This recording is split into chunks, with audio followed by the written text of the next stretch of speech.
El grito de mi cuñada resonó en la catedral de Burgos como un trueno en la tormenta de Castilla, rompiendo el silencio sepulcral que envolvía el ataúd de Eva. Interesada. Eso es lo que eres, Carmen. Una oportunista que se coló en su vida por la herencia de la familia. Sus palabras me golpearon como un latigazo, y sentí que el mundo se inclinaba, el incienso ahogándome la garganta mientras las miradas de los dolientes se clavaban en mí como dagas.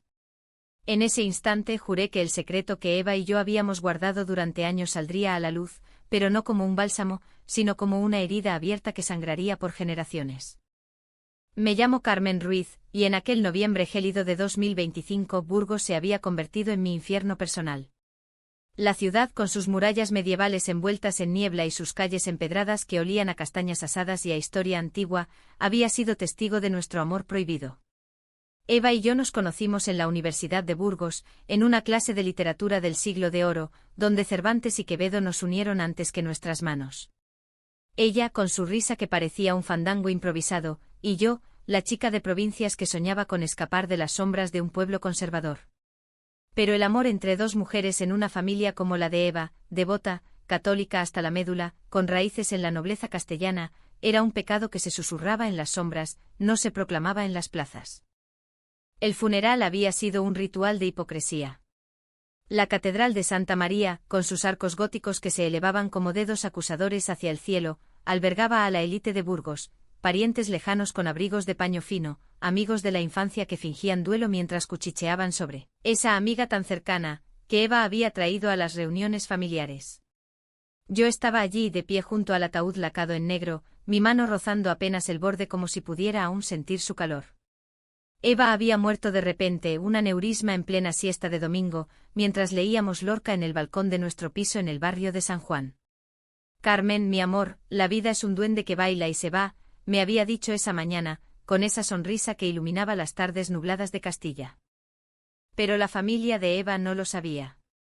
Para ellos yo era la compañera de piso, la amiga leal, que había aparecido de la nada 5 años atrás.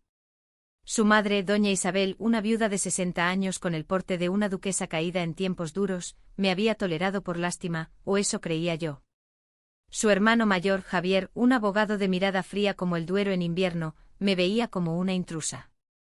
Y luego estaba Lucía, la hermana menor, cuya lengua viperina había envenenado el aire desde el momento en que Eva nos presentó.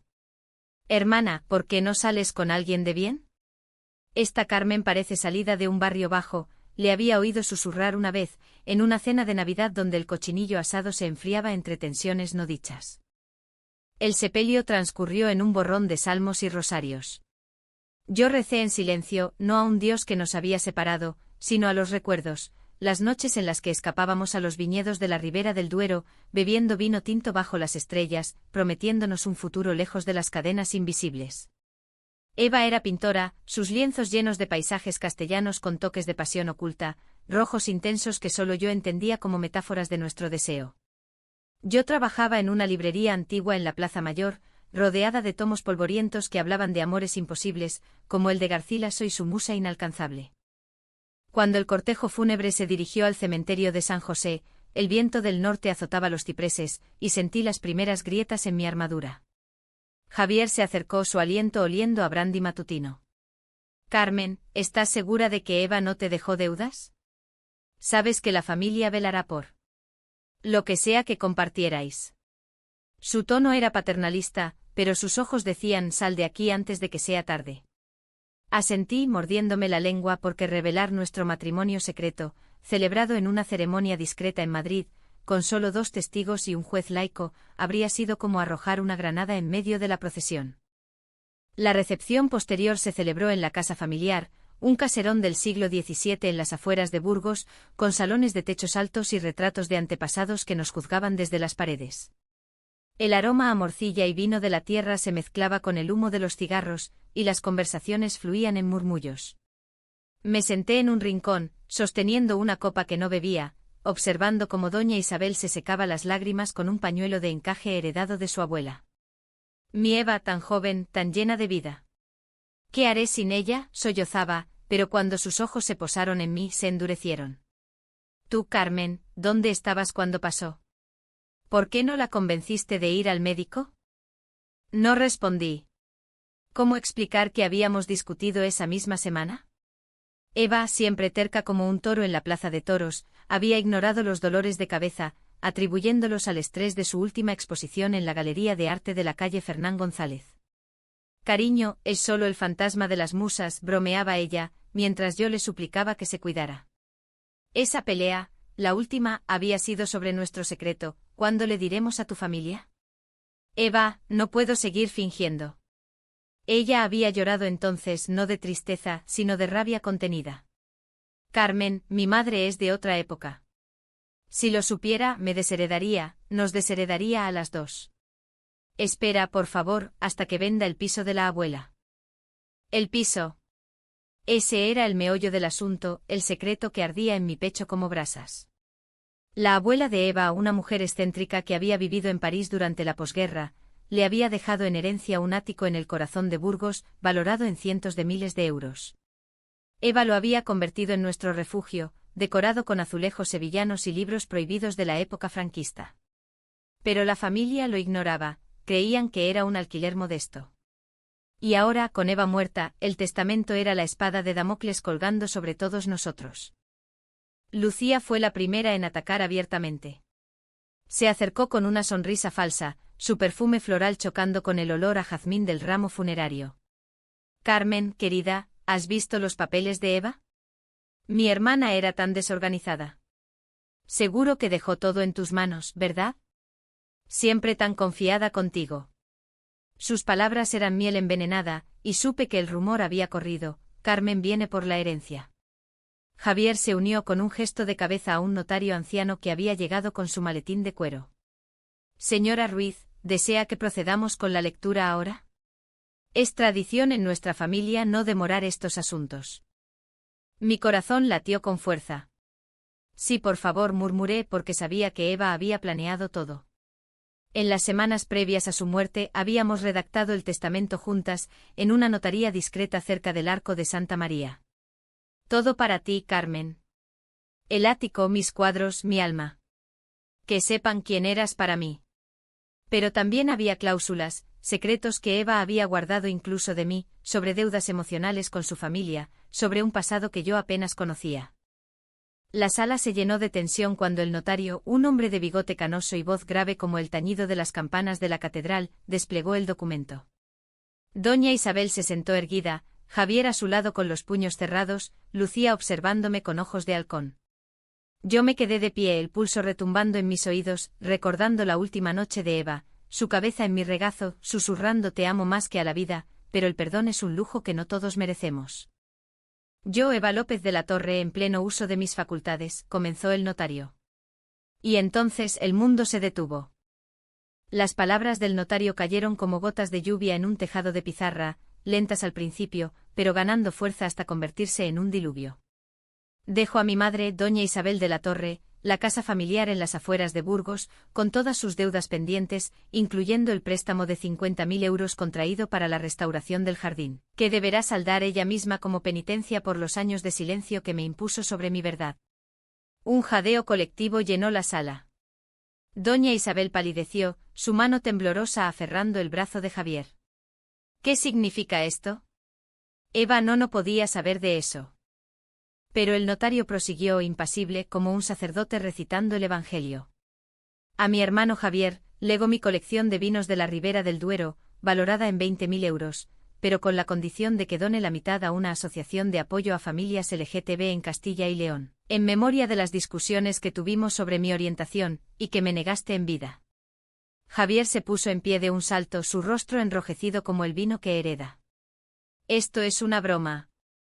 Eva no era. No puede ser.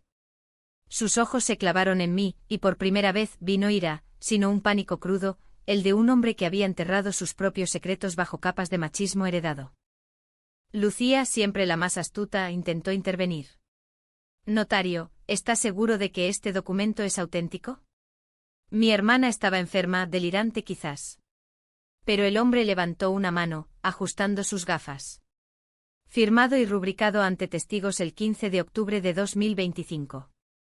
Continuó, a mi hermana Lucía, lego mis joyas familiares, pero solo aquellas que no lleves puestas hoy, las que me robaste en secreto durante la última Navidad, vendiéndolas para pagar tus deudas de juego en el casino de Lerma.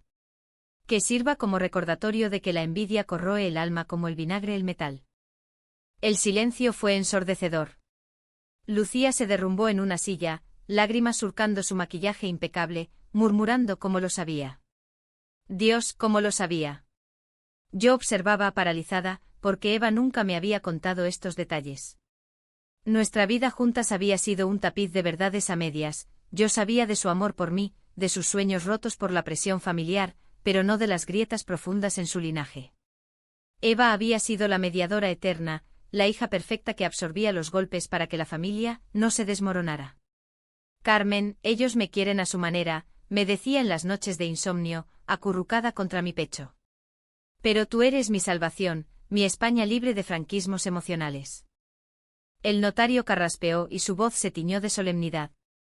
Finalmente a mi esposa legal, Carmen Ruiz, lego el ático en la calle de la Sombrerería, todos mis bienes artísticos, y una carta sellada que deberá abrirse en privado. Además declaro que nuestro matrimonio, contraído en Madrid el 12 de mayo de 2023, es válido y que Carmen es mi heredera universal, con la instrucción expresa de que la familia no interfiera en su duelo ni en su vida. La palabra esposa explotó en la sala como una bomba de relojería. Doña Isabel se llevó la mano al pecho como si un puñal la hubiera atravesado. Esposa. Mi hija. Con una mujer. Esto es una mentira, una calumnia. Javier maldijo en voz baja, un improperio castellano que resonó contra las vigas del techo, mientras Lucía me miró con odio puro, no por la herencia ahora, sino por haber sido el catalizador de esta revelación. Interesada. Lo sabía. Te metiste en su cama por esto, por el dinero, por humillarnos. Pero yo no podía hablar. Lágrimas calientes rodaban por mis mejillas, y el peso de 5 años de mentiras me aplastó. Eva me había protegido hasta el final, convirtiéndome en el escudo contra su propia sangre. Me acerqué al notario tomando el sobre con dedos entumecidos. Gracias, susurré y salí de la casa, el viento de Burgos azotando mi falda como un lamento. Aquella noche sola en el ático que ahora era mío, abrí la carta bajo la luz de una lámpara de aceite, como en las novelas de Galdós que tanto amábamos. La caligrafía de Eva, elegante y temblorosa, me transportó a nuestro primer beso en el mirador del castillo de Burgos con la luna testigo. Mi Carmen, si lees esto, es porque el duende me ha llevado. Perdóname por no gritar nuestro amor desde los tejados. Mi familia me moldeó en arcilla conservadora, pero tú me hiciste arcilla viva, moldeable al fuego de la pasión. Hay un secreto más, en el sótano del ático bajo las cajas de pinturas, encontrarás un lienzo inédito, mi testamento pictórico. Véndelo si necesitas, pero guárdalo en tu corazón. Te amo eternamente. Eva. Lloré hasta el amanecer, el Duero murmurando a lo lejos como un río de recuerdos. Pero el duelo no era solo mío, la ciudad parecía conspirar para recordarme la ausencia. Al día siguiente caminé por la Plaza de la Constitución, donde los ancianos jugaban al dominó bajo los soportales, y sentí sus miradas curiosas. Las noticias corrían rápido en Burgos, la boda secreta de Eva López, la pintora, con esa librera. Lucía había hablado, por supuesto, desahogando su rabia en llamadas furiosas a primos y tíos. La confrontación vino esa tarde cuando doña Isabel apareció en la librería. Entró como una reina destronada, su bastón de caoba golpeando el suelo de madera. Carmen, tenemos que hablar. Esto no puede quedar así. Sus ojos, idénticos a los de Eva pero endurecidos por décadas de rosarios y renuncias, me suplicaban algo que no era perdón, sino explicación.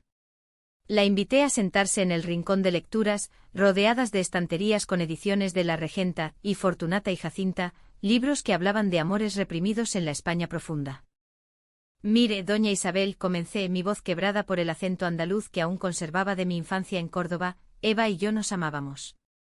No por dinero, no por herencia. La conocí cuando era una tormenta en un vaso de agua, llena de dudas sobre quién era. Yo le di alas. Ella negó con la cabeza, lágrimas brotando. Mi niña. ¿Por qué no me lo dijo? La habría entendido. O al menos, lo habría intentado. Pero Javier y Lucía. Ellos la envenenaron contra mí desde niña. Yo fui la que sufrió bajo Franco viendo cómo mis hermanas eran silenciadas. ¿Y ahora, esto? Hablamos durante horas desentrañando hilos de un tapiz familiar roto.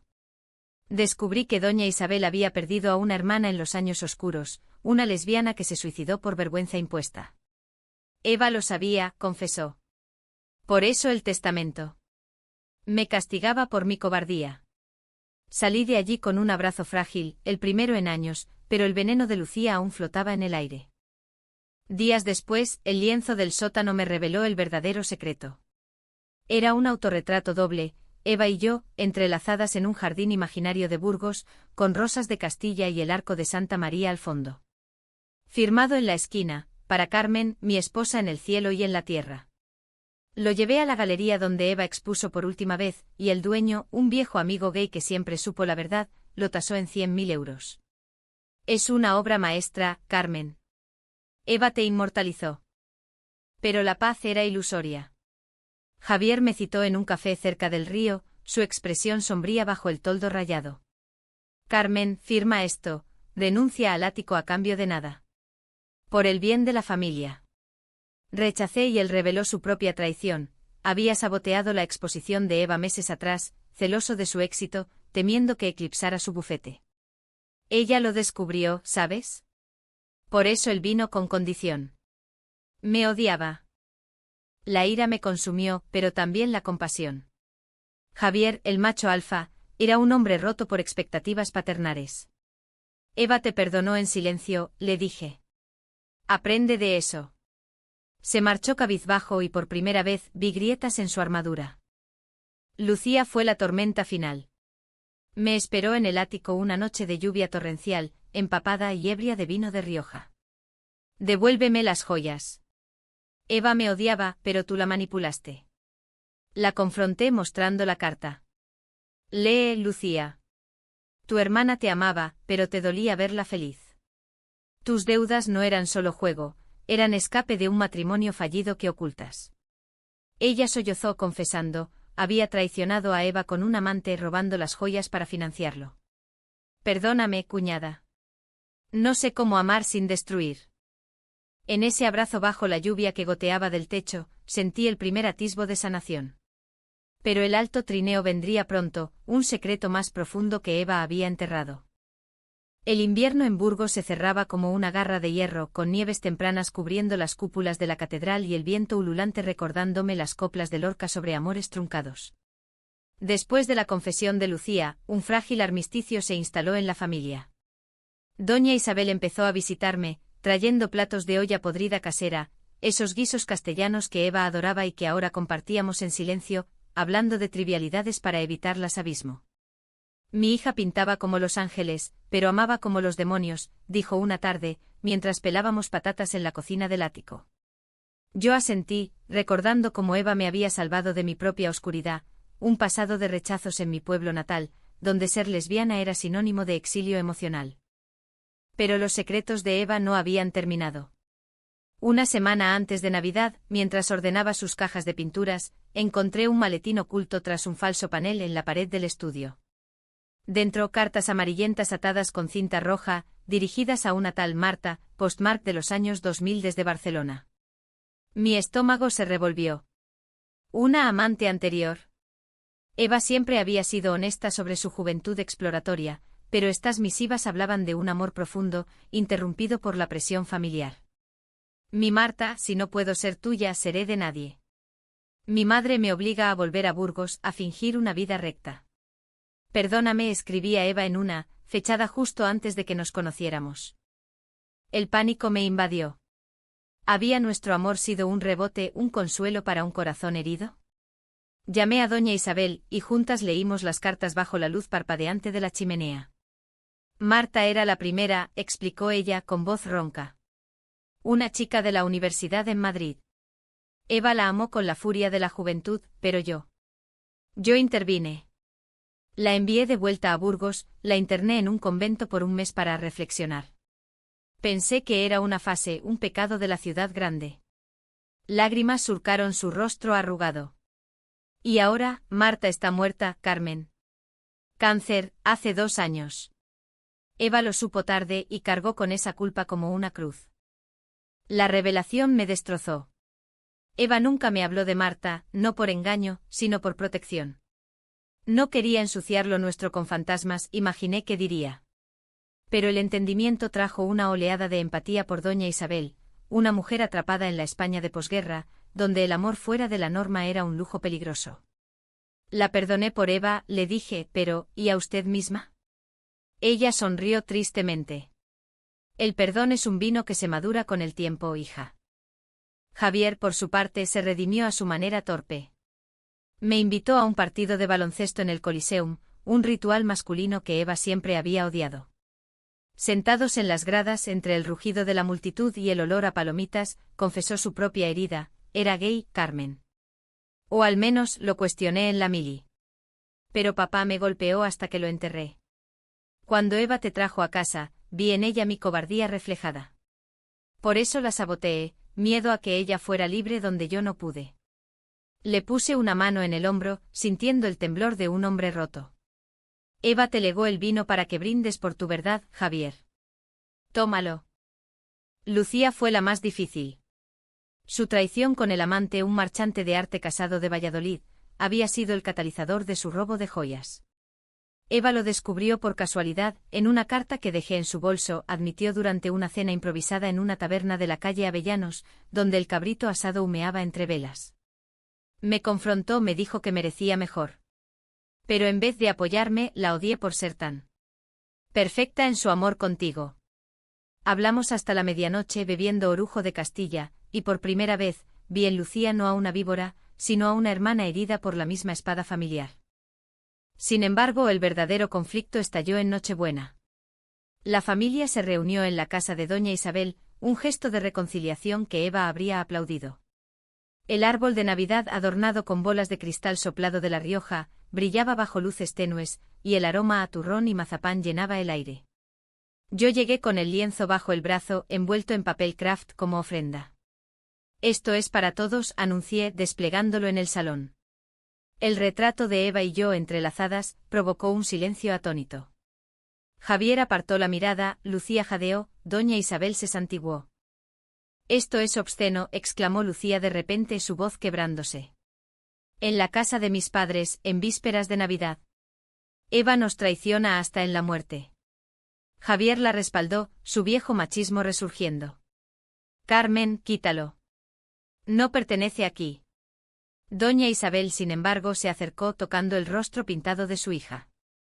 Es hermoso. Mi Eva. Tan valiente. Pero el daño estaba hecho, las palabras de Lucía reabrieron heridas, y yo salí corriendo bajo la nieve, el frío quemándome la piel como ácido. Aquella noche, sola en el ático, el teléfono sonó. Era un número desconocido, el marchante de Lucía, un hombre de voz melosa llamado Raúl. Carmen, se lo del lienzo. Véndemelo. 200.000 euros, en efectivo. Lucía me lo debe y tú. Tú no perteneces a esta familia.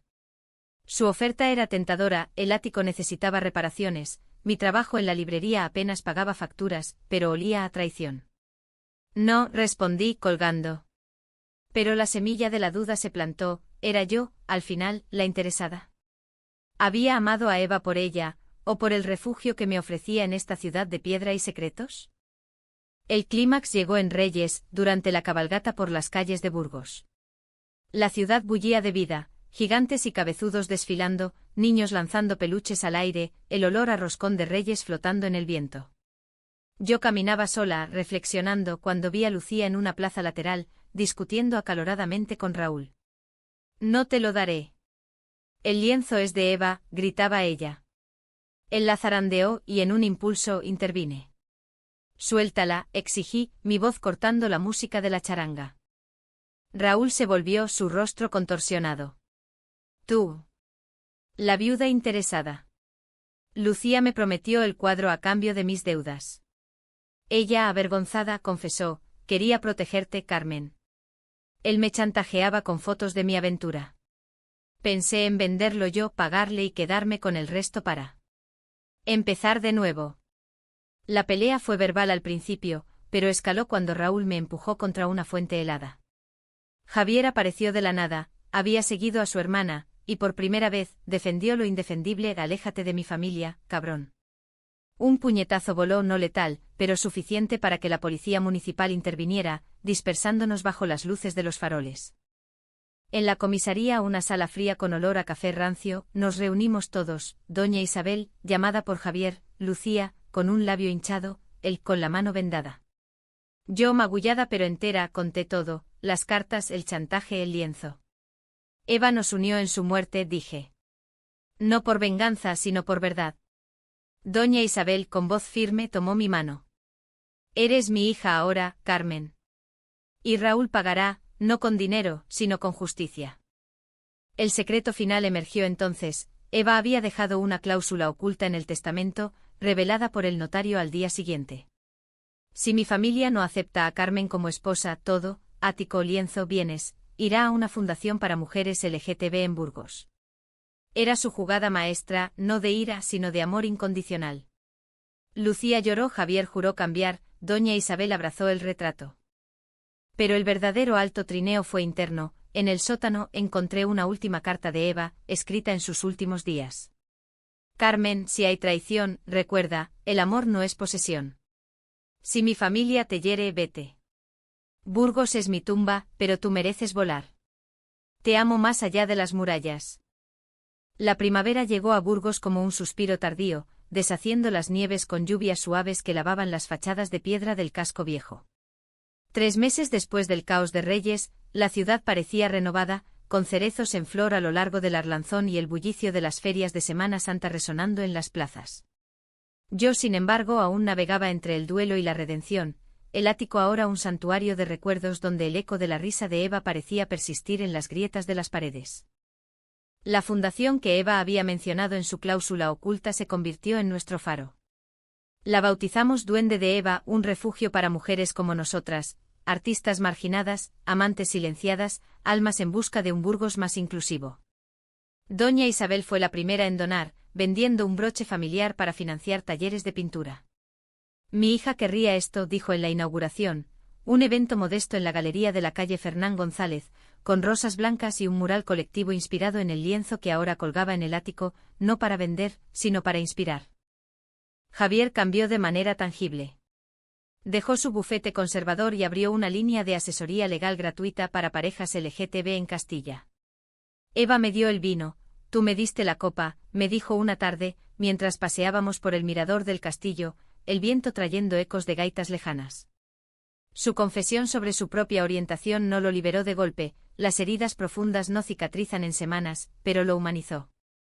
Ya no era el hermano acusador del funeral, sino un aliado torpe, enviándome recortes de noticias sobre bodas igualitarias en España. Lucía fue la más transformada, o al menos, la que más luchó por ello. Dejó a Raúl, quien enfrentó cargos por extorsión, gracias a la denuncia conjunta que presentamos, y se inscribió en terapia en la Universidad de Burgos. Necesito aprender a amar sin robar, me confesó durante una visita al ático, donde bebimos té de hierbas y leímos fragmentos de las cartas de Marta.